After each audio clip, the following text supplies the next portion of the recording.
Good afternoon, Upper Sixth. Here we are. Bullet point 6, growth. Now, we've already covered a lot of this bullet point. We'll do more in the classroom, but I'm not just going to repeat what was in another video and waste all of our time. So Porter's 5 forces, we've touched upon this in previous videos. We will need to go through this a lot in class. It's very important that we sort of reteach Porter's. I know you've recently covered it in theme 3, and you covered it at the end of the lower 6th as well, introducing the upper 6th curriculum.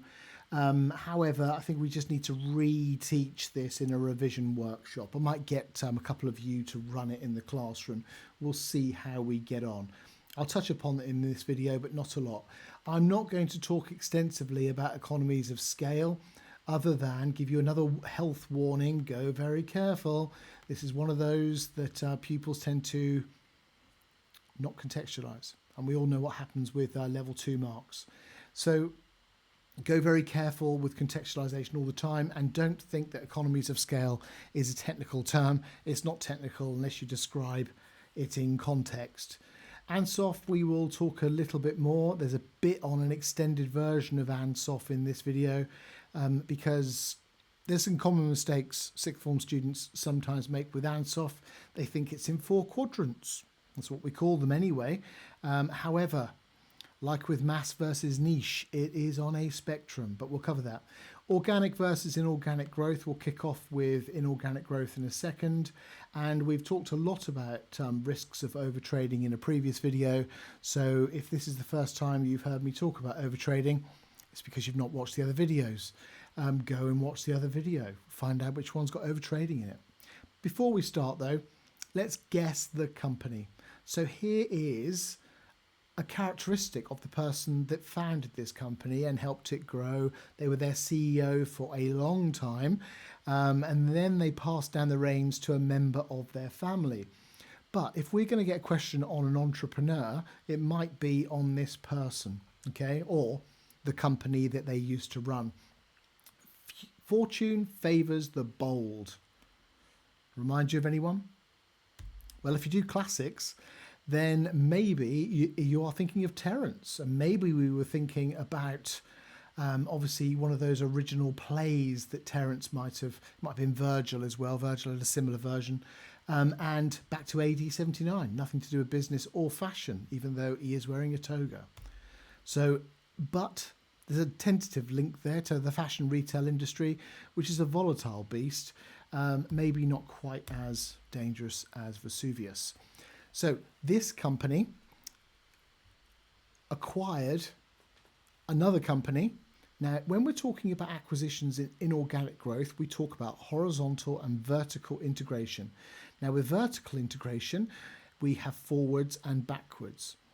Let's deal with horizontal first. Horizontal might be this retailer buying another retailer. Okay. Now, this could remove their competition from the marketplace, get them loyal customers maybe. Maybe they rebrand the shops. Maybe they leave them open with their current brand, with their current branding, and just run them from behind the scenes. We can still gain some of those economies of scale of bulk purchase. We could share resources like HR department, finance department, marketing department, and just because we have different branded marketing campaigns doesn't mean we can't benefit from economies of scale. And also buying power, bring in a bit of Porter's 5 forces here. We could have that buying power. I'm going to an ad agency and I'm saying, right, okay, look at my brand portfolio instead of look at my one brand. I'm buying more advertising. Hopefully I can get my unit costs down. So there's lots we could do with this. But this company, because they're a retailer, they bought Dunlop Slazenger, tennis balls, rackets, trainers, those sorts of things. And this was a backward vertical integration. So they were going backwards into the supply chain. Because remember, Dunlop used to make the trainers before and then supply them forwards in the supply chain to this retailer. So they've done a backward vertical integration. They've then bought Karrimor a little bit later for 5 million quid, which seems a bit of a bargain. One of those outdoorsy types brands. So not quite the sporty stuff. Slazenger very well known for tennis and stuff, and this is more like walking up a mountain. They do fleeces, they do trainers, they do walking boots. Again, backward vertical integration. Umbro. Now, they didn't buy all of Umbro, but they've got a £9 million stake. Now, I don't know if that's 1% or 50%. I should have done a bit more research, really. But they've got a stake in it. Not really a backward vertical integration, but maybe they've got enough shares to influence Umbro. And also, this retailer might want to sell a load of Umbro stuff because then they will benefit from profitability of owning part of Umbro as well. Then they went and bought Kangol, which is sort of a budgety type of brand. I'm not really sure how else to describe it, but if you go into this company's retail stores, you'll see lots of this brand knocking about. I wonder why.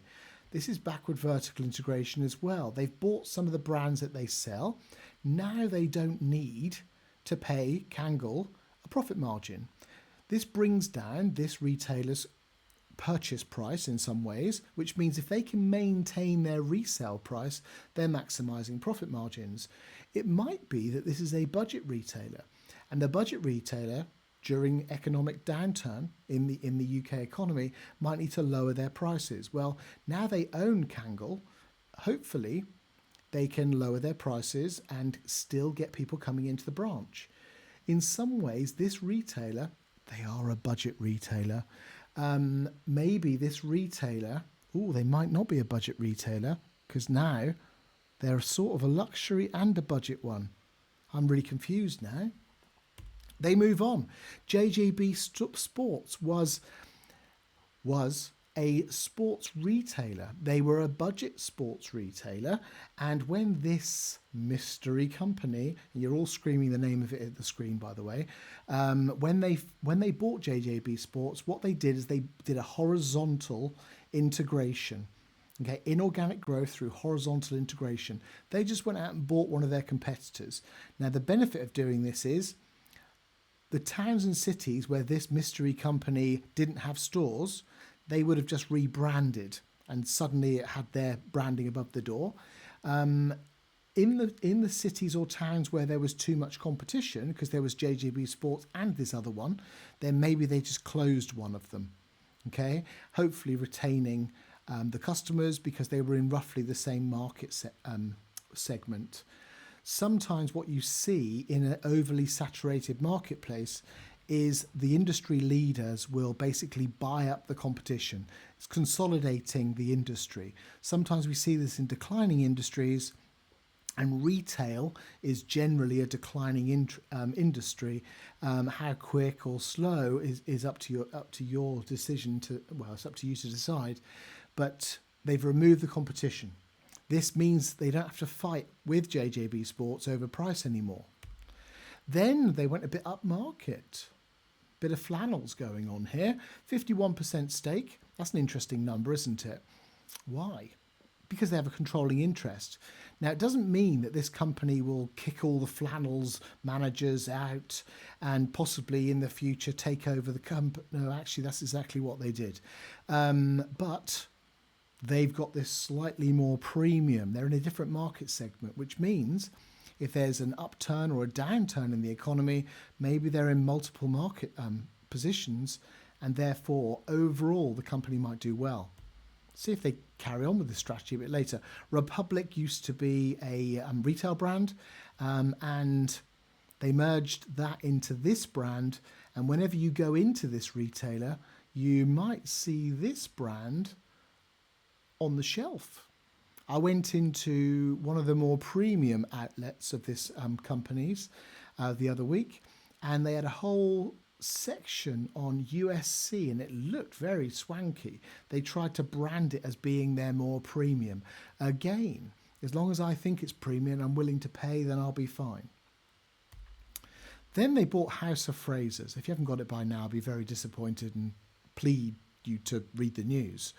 They bought House of Fraser and about 90 million. This company was nearly bankrupt at the time, and also they've taken on a lot of the debt of this company as well. So 90 million may seem like not a lot of money. It is to me, being a poor Dalmatian, obviously.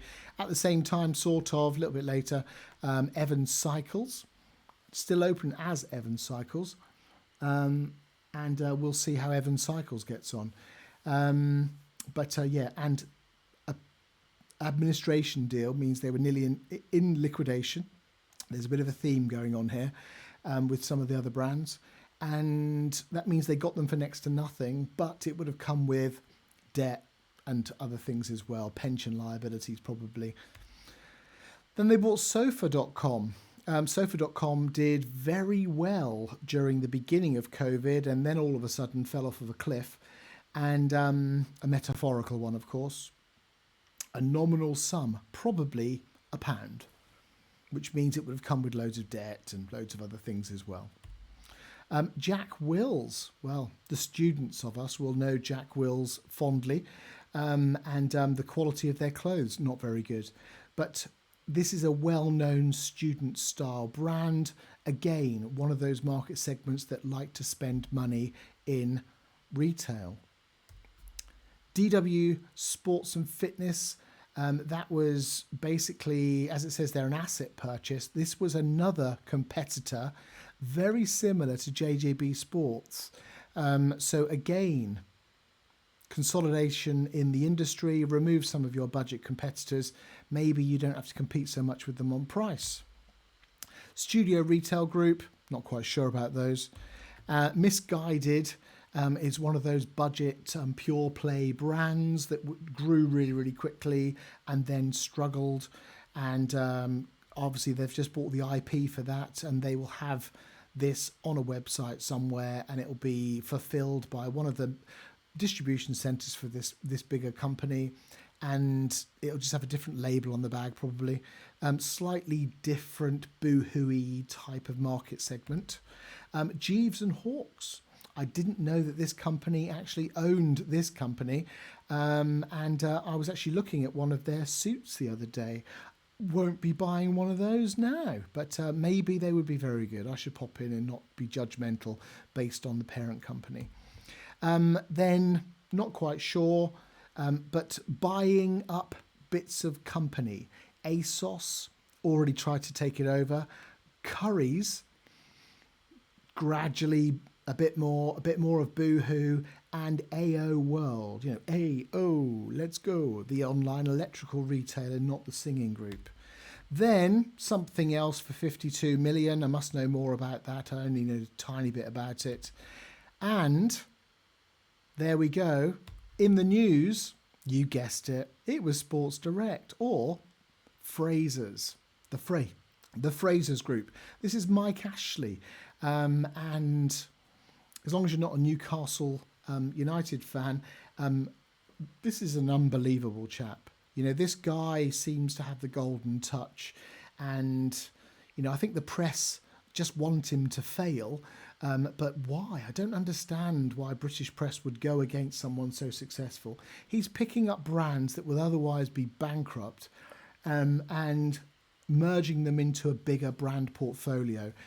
The Frasers Group is a fantastic case study to be thinking about entrepreneurialism, taking risks, internal sources of finance. If you think about it, when he acquired 5 million quid worth of Karrimor, that just probably came out of his back pocket from JJB Sports at the time.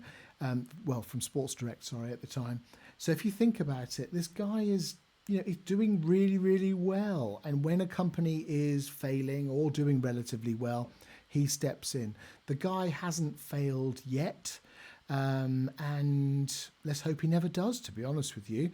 So when I was over at sunny Rushden Lakes again and popped into Frasers, there was Game, which I haven't put on here because it obviously is electricals, but I should have. So Game, the gaming, as in computer gaming company, with Sports Direct is in there, and obviously you've got all the other things that they've picked up. They've picked up other brands as well, which I've not listed. So I should have said, and that's only the UK. They've been also acquiring some American brands. So if you think about one way of going into a new market might be to acquire existing brands. So if we get a Frasers Group country as a market question, should Frasers focus on the UK or should they enter the US? Well, both of them are mature markets. There's lots and lots of competition. One way that would reduce the risk maybe a little bit of the Frasers Group going into the United States is to buy some existing companies. The Frasers Group has got some cash. Okay, they've got the reputation. If they've got the reputation, maybe it's going to be relatively inexpensive to borrow more cash or get other partner investors. So going into a new market, starting from scratch, is something that not many companies would do without a strategic partnership maybe. But these guys have started to buy up some Americans. So if you think about it, watch this space. That might be a nice question actually. Think about how we can mitigate some risk by just buying up some of the competitors. It depends on their brand, depends on their reputation with existing customers, depends on how much money the Frasers Group will have to pay for it. But I'm sure that no one's taking Mike Ashley or his son-in-law as mugs. Son-in-law now runs the Fraser Group, by the way. So hopefully you don't suffer with any effects to do with strobe lighting. And if you do, I'd look away. There's a 1-minute video coming up, which I didn't copy off of their website earlier. And I'll try and talk over it. So, is it starting? Hopefully it is nearly starting. So maybe it's not. Never mind. There you go. Technology and pets. So we've talked about inorganic. Organic is obviously using those retained profits or some borrowing and just growing in the marketplace. Now you might get a question that is considering a mergers and acquisition. Well, maybe, it's less risk to grow organically, but what happens if you miss an opportunity? Okay, so lots of companies have grown very quickly because of inorganic growth. Inorganic growth normally comes at a cost of getting in debt. Organic growth might be the safer but slower option. You will need to decide with the evidence given in the case study. And we've talked about those just now. Internal versus external finance, we're going to talk about briefly. Problems with overtrading, we're going to skim over. And yeah, I'm going to do some data here. I'm going to quickly skip past this slide. I apologise for the video. I'm actually not understanding how to use technology. It's only 1-minute video, so we'll let it go. Very ambitious though. You can see they're trying to be this upbeat, sexy, fast-moving brand. They're buying shopping centres, not just stores, they're buying shopping centres. There's your flannels. In cooperation with lots of those. They don't own Gucci or Lululemon, but they're in partnership with them clearly. And they're investing in their own brands and buying brands that are nearly bankrupt. They're going into Europe and they want to be number one. They've bought a shopping centre in Luton. Brave. Technology, online, partnerships with Nike, just to rub it in the faces of JD Sports. I'll learn how to use a computer next time. So let's look at the data. Now, this is COVID-related data. I don't think you're going to get something that goes back to 2007, but it's a great indication. Now, if your data is only looking at this bit, hopefully you can see my pointer, then we are looking at COVID data. If we're only looking at COVID data, then it looks like upwards. Now, you can see why firms got it wrong. Okay, so if we reflect back on what we've already explored with ASOS, ASOS were growing at this stage. Then they went, ASOS thought, I understand mops from Edexcel Business, however, in the future. Okay? Unfortunately for ASOS, it was however in the future. Let's go back to, yes, online is growing. But realistically, if we were to smooth this data out, this is what it's doing. Okay? COVID is a short-term blip. Yes, we've got this upward trend from 2007, back in the bad old days of what you youngsters would call 2G. And we're growing, more m-commerce is coming on, mobile commerce, on mobile phones. We get to 3G, we get to 4G, we get to 5G, as long as you're not on our school campus. And then all of a sudden, we get this global pandemic that we're all stuck at home, we can't go to the shops. Funnily enough, we get a zoom up to there. Well, it didn't continue at that rate. Most of our consumers in the UK at the moment aren't ready for this. What we want is we want to go back into the clothing retail shop and we literally want to touch stuff and smell it and, you know, all those sorts of things. And the upward trajectory looks like it's continuing at roughly the same level. Not very scientific at all, I understand. And so this is that external shock. Okay, when we talk about business cycles, external shock, and this was in favour of online. Lots of people thought that this was bringing on the demise. Lots of people, including me, and little did I know as a Dalmatian, I thought it was going to be something like this as well, suddenly changing that whole trajectory of that smooth up to there, but it's not. Okay, it is improving to do with online, and yes, there are some high streets that have gone into rapid decline since COVID, and if you walk into some areas, I mentioned Corby High Street for example, there are more charity shops and pan shops and betting shops than anything else, and opticians of course.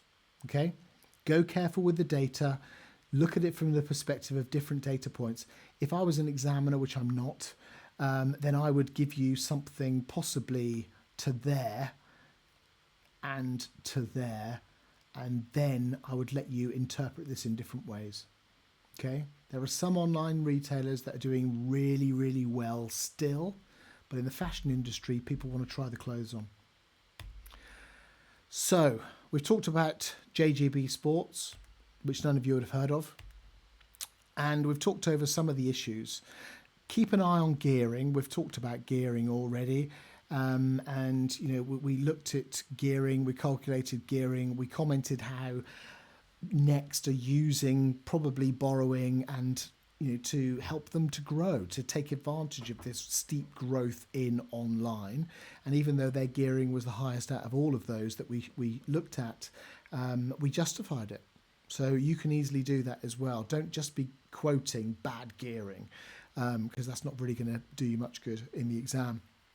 But if you take on a firm that's struggling, well, that's one perspective of value of that takeover. If you take on a firm that is at the top of its game, then you're probably paying top dollar for those shares. Now, if if Sports Direct take on the Currys group, as in, you know, Currys, PC World and stuff like that, then, and this is in the press at the moment, as you'll know, then they're probably going to pay top dollar for it.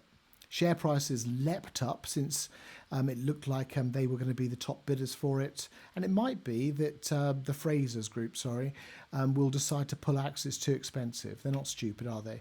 So we shall see if it's part of their grand plan to take over Planet Retail. But we shall see. We have to also go careful of when you overbid for something, you might go in and start writing off parts of the brand portfolio. The case studies we've done on mergers and takeovers in classes, they're littered with overvaluation of assets. It's littered with, you know, things that are quite not true, which is quite a lot of the time this ends up in court cases, normally against the auditors that have valued stuff. So we have to think about the level of risk versus reward. Okay, so very interesting. overpayment. So Cadbury's is my favourite default. Kraft were after Cadbury's for years. Eventually they got it through with a very generous share offer. We don't know if that's a good deal still. Okay, they paid so much money for it. And yes, they got economies of scale of, centralised purchasing and manufacture and closing factories in Bristol and opening them up in Poland. But do we really know if that was a good deal? Maybe before my retirement we might find out. I doubt it. So we need to think about the cultures in these organisations as well. Now, if the case study is on the Frasers Group, a lot of those brands are literally IP. Yeah, so we're talking about intellectual property rights, we're talking about copyrights, we're talking about brands, and those brands could be made in a factory in the back end of Bangladesh somewhere, and nobody would know when you put your top of the range Dunlop trainers on. Now, it could be that actually that's not so much of a cultural thing because they're buying brand identity and they're just sticking it in the brand portfolio. If you are buying Curry's PC World, for example, and they decide to start running it, well, there is a fundamentally different culture there. And maybe in the short term, there might be some clashes. Or maybe there's mass redundancies and they close most of the expensive retail stores and they just start putting electrical retail into Frasers, okay, who have already got prime retail. And then you've got economies of scale of lowering your costs per square metre because you're bringing more people in to buy more stuff. And when they're in there buying themselves a PlayStation 5, maybe they'll pick themselves up pair of Dunlop trainers. Okay, so there's lots of stuff out there we've spoken about, and I'm not going to dwell on the examples in there. We also need to think that even with organic growth, if you're growing, you are probably bringing in new people. Way back in the day, I used to work for a company called Phones for You. Clearly, I was brilliant because they went bankrupt. So not because of me, I'm sure, but there was a guy who was our national sales director, a guy called David White. He was a god of sales. He was fantastic. But we only had about 16 stores at the time. This was very early days of Phones for You. He was very, very good. When that company got to a certain size, the company replaced him. And they replaced him with a different person with a different skill set that would take the company to hopefully 1,000 stores, a totally different skill set. David could sell snow to Eskimos. However, was he the best person to be running a 1,000-store retail company? Not sure. Mr. Caldwell didn't give him much of a chance to prove himself because they replaced him. I think that was the story. But it made sense. As you grow, you might need different skills. As you grow, your culture might change. And this is where the entrepreneurs might find it difficult to let go. John Caldwell didn't find it difficult to let go. He sold the airtime provider to Vodafone for well over £1 billion, and then sold the retail arm off, which wasn't really making much money, to an MBO. And that didn't work well. They went bankrupt at least twice before they finally closed. Not because of me. So I only put this photo in to wind up the Newcastle United fans. And clearly some of the brands that are out there. We've got some of these really big brands that are out there. And here's some of the others. And remember, this is just the UK. Some of these are global. Most of them are UK only. And they're now buying up stuff in other markets.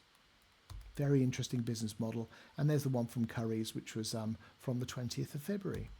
So, internal versus external finance. You should know this inside and out. We've done this a lot in class. I'm not going to go through this in this video. There are other things that are more important. Just make sure you can calculate everything. Think about the pros and cons of it.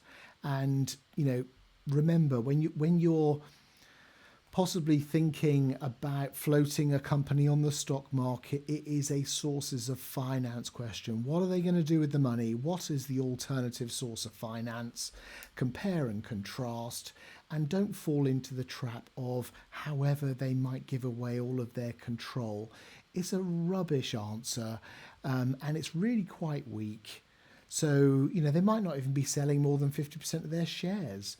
Who knows? Look at the case study, interpret the data, and don't go for those autopilot tick-tocky style answers. Okay? Go careful of the traps with those assertions. We don't like level 2.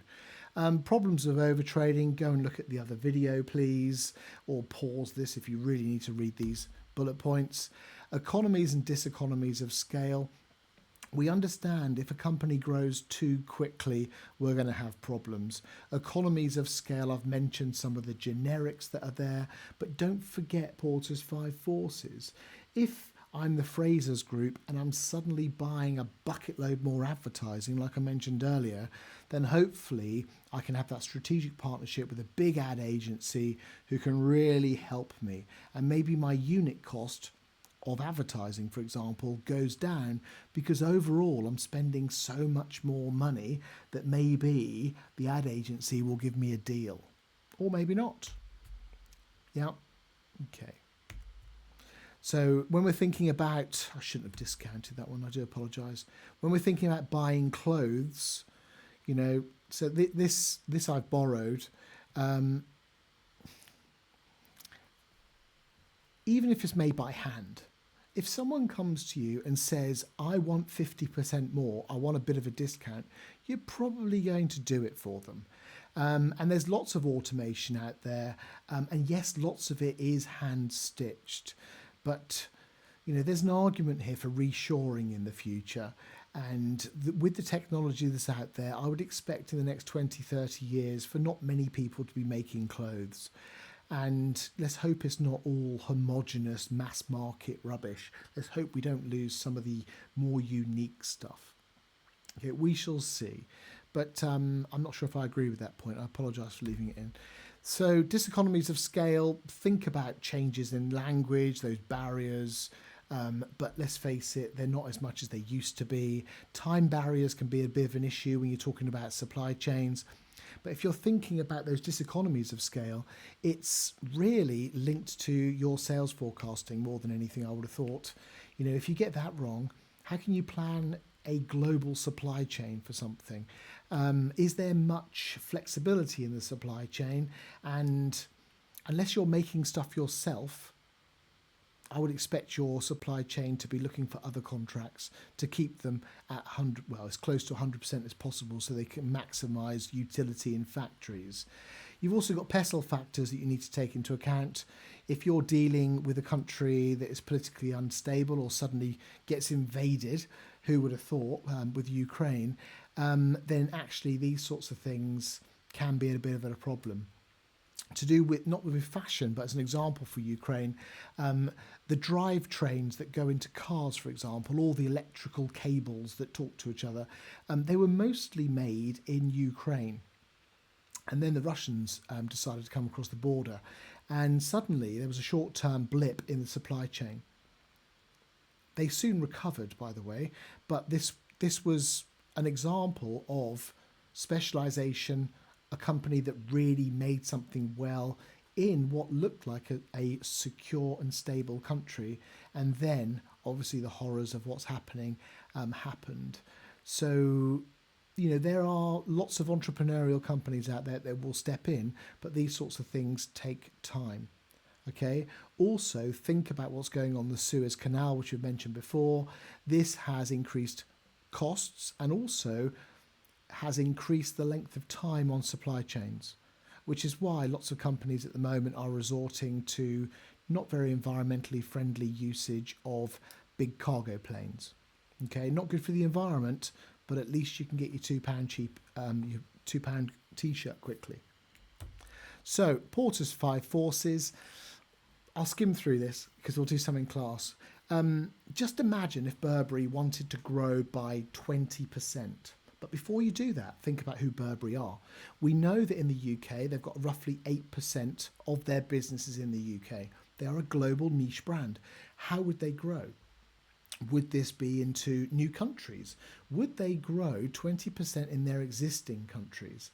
Well, so this is something we should think of. Will this turn this niche market brand into a more mass market brand? How will they do this?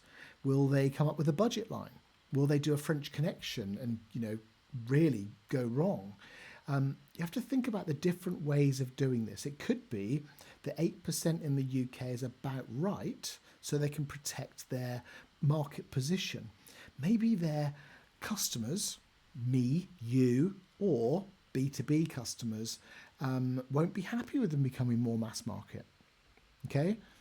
Maybe it's not the right time in the marketplace. So what are they going to do? We've got a squeeze on real incomes at the moment. Does this mean that they're going to have to come out with their budget brand if they want to grow? Maybe they need to look for emerging markets that are suddenly getting more money. There's lots of ifs here, but this fits in nicely to SWOT and also Porter's. So if we think about it, we've got to think about the direct competition. So we've got our existing competitors. This could be in similar market segments. Think about, visualize that market positioning map. I'm hoping you get a 8 marker that includes a bit of draw, illustrate a market positioning map. That'd be a gift, wouldn't it, to draw something and then write a couple of sentences. We shall see. Think about what they would do. Would they just sit back and say, go for it, you take my business? Remember, customers either come from your competitors or from people that don't normally buy stuff from that sector. So if you're going to start taking other brands, Mulberry, for example, I'm thinking of something with a berry on the end of it, then maybe they're not going to like that. What are they going to do? Advertise? Cry? Not quite sure. Think about the suppliers. Will the suppliers be able to increase production by 20%? Have they got the capacity? Would they need to invest? Would Burberry need to talk to their supply chain and come up with a strategic partnership to encourage them to do this? Would their existing suppliers need to give up other business to cope with this? Would Burberry have to take on new suppliers? What would be the impact on their quality?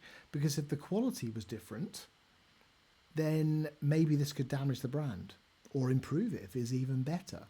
But it's not just, I want 20%. 20% for a global multiple billion-pound company is not something they can just turn off and on like a tap. We're then thinking about their power of the buyers. The buyers here are going to be wholesalers that are selling into some of the bigger firms. It might be direct sales into the likes of Selfridges and Harrods and stuff like that. It might be through franchise networks. The wholesalers might then sell those off to smaller premium clothing companies. So we need to think about what their reaction would be. Now, maybe when I'm walking down the street in my lovely Burberry coat, with my handbag, of course, maybe I don't want other people to be wearing it. Maybe I want it to be exclusive. And I start seeing 20% more people wearing Burberry. Maybe I'm thinking it's a Chelsea football match from the 1990s again. So if they're going to stay niche, where's this 20% growth going to be? It could be that they shove their prices up by 20%. That's meant to be a circle, by the way. Maybe, don't really know. Who knows? Threat of substitutes?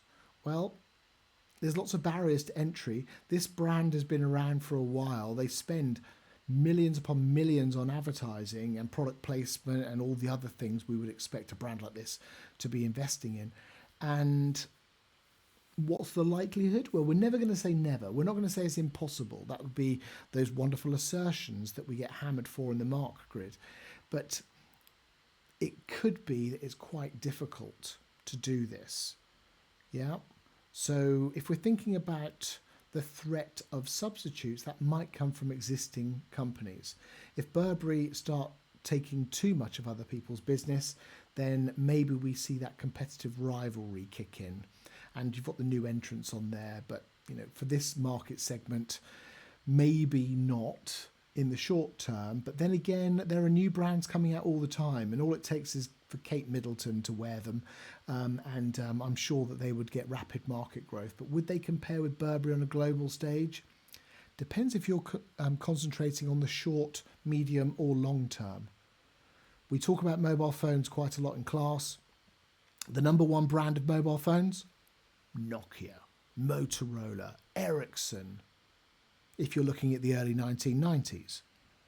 And now, do you know anyone with an Ericsson mobile phone? My point is proven. Never say never, because it depends on what time frame you're talking about. Okay, Ansoff's matrix. This is the sort of picture, that poster that we've got on our wall in the classroom, and we've got our 4 quadrants. We've got our risk, going down to diversification, and we've got our little labels over here for existing or new markets or products. Now, a common mistake of students is they think of this as 4 quadrants instead of, well, you might be a bit over here, you might be over here. Okay, they think diversification is, I don't know, Sports Direct bringing out a new pair of trainers. Well, no, it's not. Yeah, that would be Sports Direct buying an electrical retail company. Now, even that's not diversification totally, because it's still retail in lots of ways. So it could be existing markets, new products, but it's squeezing towards diversification because it's electrical retail and they don't currently do it. So, you have to imagine how close it could be. If you say this is diversification and you don't back it up, it's not going to be very good, is it? If you were to say that this might be classed as, product development towards diversification, because here's an example, and let me describe it so you understand what I'm thinking, that you'll probably get away with. So market penetration, safest of the 4 options according to the theory, and also maybe the most boring in some ways. But if boring helps you to grow, profitability gets you to that status where you're going to be making profit, then that's absolutely fine. Especially if you are one of the market leaders. Please don't write things like, eventually they will dominate the marketplace. Unless it says in the case study they want to dominate it. It's another assertion. Let's avoid them, please. So we know these. So it could be that we're going to move into this market with a new product. So I'm thinking Sports Direct, Frasers Group is over here, and they decide to to buy Currys. Okay. It might be it's going towards diversification. We're going into a slightly new product. Is it possibly a new market as well? Maybe. We could argue a bit of both if we contextualize it properly. Okay. So if we're thinking about existing products into a new market, this could be a geographic market. This could be other types of markets. With Frasers possibly going into the United States, it's a new market. What could they do to minimize the risk? Well, maybe they buy up some of the existing market. Okay, you have to think about this. So if we've got increased risk, you should be thinking as students, how can I minimize the risk? Okay, how could Craft minimize the risk of trying to be the market leader, and that was their aim, in the chocolate industry in the UK? Well, they decided to buy the market leader. Okay, when Calabal decided that they didn't want to just be a manufacturer and they wanted to own a brand in Indonesia, that massive chocolate eating country, they just bought Delphi. They're a very wealthy company, they could. The locals probably don't even know that Calabal they own them. And who cares? When you eat a dairy milk, you don't realise that it's an American company trying to be Swiss by changing their name to Mondelez. Diversification is riskier, and I would argue that actually Currys for the Frasers Group is probably around here, if my pen was actually drawing. And yes, there's an element of risk there, but they're not currently operating in that marketplace. And also remember from the mergers and acquisitions quiz at the beginning, I think it was was it a 9% stake in AO.com? Last time I checked, they're an electrical retailer. There might be a bit of joined up thinking here. Maybe that's less diversification and more product development, market development. Don't know. Somewhere. Maybe in there somewhere. Lost in the middle somewhere. Don't know. Lots of discussions though. Very interesting case study. Now, this is more like it. This is an extended version of Ansoff's matrix that's not in your textbooks. So actually, this helps us with certain terms like product extension strategies. Okay, so what we have here is we've got products and services down here. We have markets over here.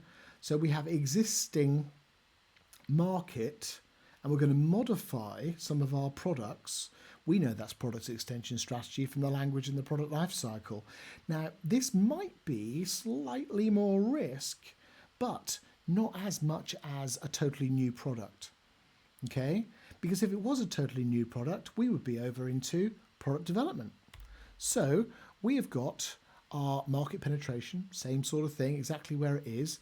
But you imagine existing products possibly going into a slightly different market. Maybe JJB Sports, no, I keep saying it, Sports Direct, want to go into a more premium part. So they buy USC brand, for example. Now they're expanding into a slightly different market. Yes, there's a bit more risk in there, but actually the brand itself is positioned slightly different than Sports Direct. Maybe this market expansion is a bit risky, but if it works out, they're getting money from different market segments. Okay, obviously, if it was a totally new market, we would be going into market development. Okay, so same sort of things. I'll put those up. You know the descriptions because I've copied them from the previous slide. But you should really, really think about this on a bit of a spectrum. Okay, so you know we're not totally diversifying. It's not that Sports Direct are going to go into underwear. Yeah. Well, clothing still, actually, it's not diversification. Sports Direct are going to go into space travel. Well, that would be a huge risk, yeah? And also their brand reputation of stack it high, sell it cheap is probably not best being placed in the space exploration industry. That's the sort of diversification that we would be talking about. Don't leap to the extremes. Remember, A-level students like the extremes, self-actualization and bankruptcy and predatory pricing because it's illegal. So I'm going to recommend that a company breaks the law. Don't do that, by the way. It doesn't end well. Think about this model. We'll talk about it more in class. I'm happy to say we're over. You're happy to hear that we're over as well.